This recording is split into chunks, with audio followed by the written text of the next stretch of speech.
The main thing is that you want to turn the page and get to the end and see what happens, and that absolutely is what happened when I read it. In terms of my part, I found it very interesting to play a World War One shell-shock veteran, because I suppose I've read quite a lot of World War One stuff, and it's an extraordinary time, and I thought the script also had an amazing atmosphere about it from that time, and just an atmosphere of absence and loss and bereavement, which he captured really well.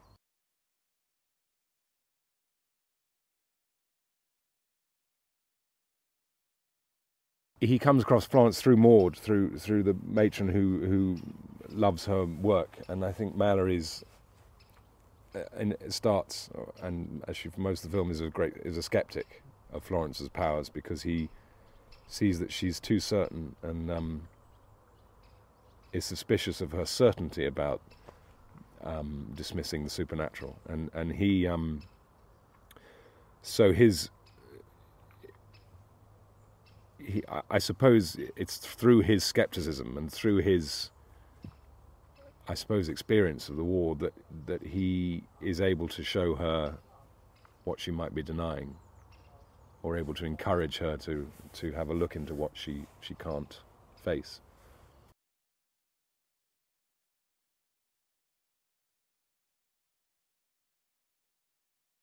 He's surrounded by ghosts. It's not a question of believing. He's completely not just haunted. I think he sees his friends all around him and talks to them. He's absolutely mad. He's lost the plot, but he talks to his dead comrades all the time. They're as present, probably more present for him than real people. So it's not just believing. He lives it. And that's why it's so preposterous. Her theories are so preposterous. You know, we don't see, oh, it's all an illusion or whatever. Even if it's an illusion, it's very real for him.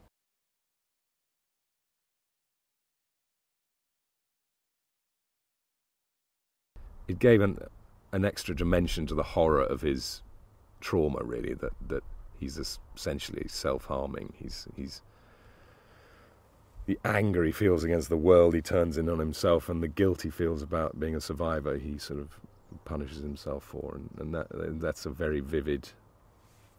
The scenes I have peeling off my scabs is a very vivid manifestation of that.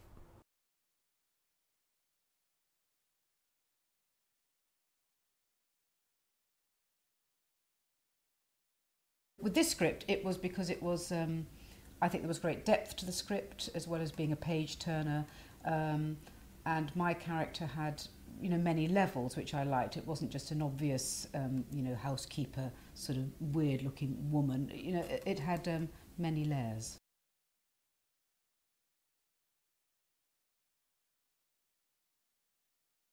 This film, I looked at it, I thought, when I read it, I found it unsettling, frightening, shocking, and a bit scary.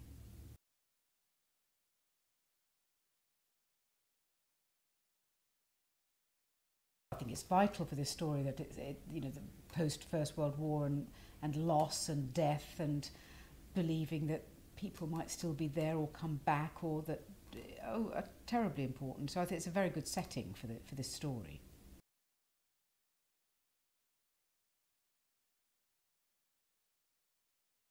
A triangle of people with their individual difficulties and problems, and they can't actually gel. They're trying to sort things out, but they're probably not realising that their own angst and what that is bringing to the picture.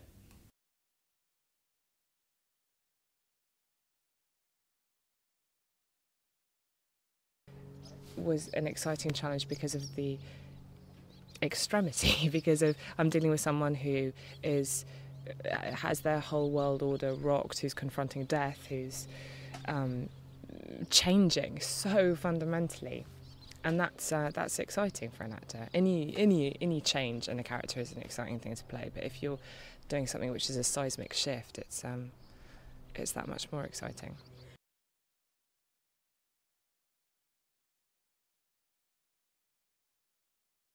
When you first see her, she dresses differently. She's controversial in the sense that she will go against the grain in every possible way. She's very opinionated. She's very intelligent. And all these things sort of add up to someone who's quite cool, frankly. But but I think that's actually a bit deceptive, and that's not really what attracted me about her initially. I sort of thought, what makes someone like this, and for me it was a more interesting dynamic to play, that actually someone who is going through a bit of an identity crisis and is in conflict and doesn't really know who she is, and so has constructed a world that she's imposed this very, very rigid order on.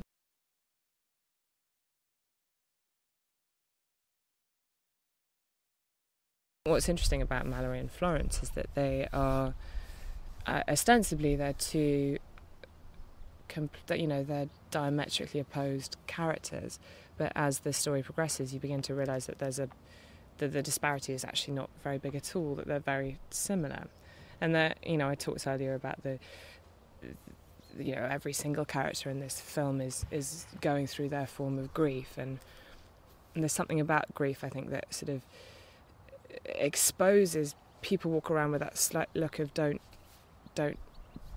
speak too loud because I'm very fragile, and these two characters have that. They both are going through their very private, very personal pains, but there's something about the recognition of those two things which brings them together in a very touching way.